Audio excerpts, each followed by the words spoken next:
Now that the medical school application cycle is in full swing, let's talk about having a late MCAT exam and like applying the same cycle. So for example, you have April, May, June, July, even August MCAT, and you're applying that cycle that's going on. So this is exactly what happened to me. I actually submitted my primaries last year in May and I didn't get my MCAT score. I believe it was until August, which was really scary for me. I was really nervous because I'd submitted everything, I'd put in all the money, I've done some secondaries. But here are essentially the rules behind that. Is it recommended to take an MCAT?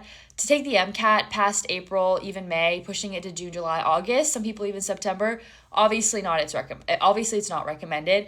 But essentially, if that's what you're going to do, you can do that. You can submit your primaries. You can probably get some secondaries done. For some schools that have pre-secondary screenings, they tend to have a minimum MCAT, or they tend to like have admissions go through one by one. So what happened for me is that I had primaries submitted, and then there are certain schools that automatically send you secondary, so it didn't matter that my MCAT score wasn't inputted. And then there were the other half of schools that needed my MCAT for a pre-screening for a secondary. So they sent me an email saying that my application was on hold until they received my MCAT and that they would get back to me once they received my score. And, you know, I know that it definitely like raises concerns because a lot of schools are on rolling admissions. So like in the back of your head, you're like, the longer I wait to take the MCAT, the lower the chances of my admissions are.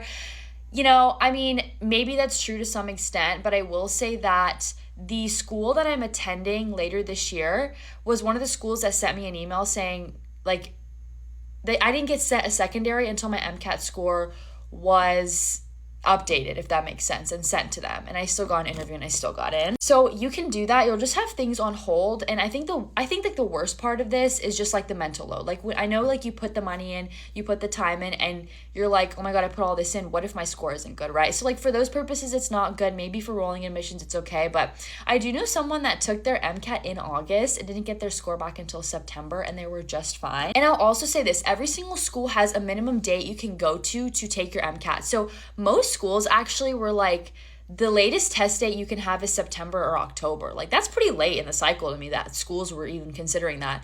And then I think there were 2 schools specifically that I saw that were taking MCAT scores up until January of that cycle. And I was like, wow, that's crazy. Like, I wish more people looked into this because, you know, some people feel like they have to push their application and stuff like that. Obviously, that risk factor is there, right? You have this looming thing over your head of like, what if your score is not good and whatever.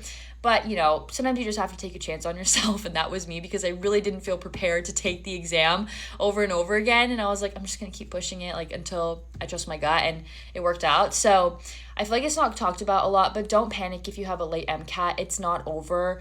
If you've seen anything on my page lately, you know that I talk about how long the medical school application cycle is. It's long, it's grueling, and schools are making decisions even up until the next batch of students are applying. So you can apply to medical school. You don't have to have your MCAT taken. You just have to indicate that you're scheduled to take it and get it in at some point for consideration for admission. So I hope this helps, and I hope this calms the nerves of anybody who is taking a late MCAT because I was really nervous about that.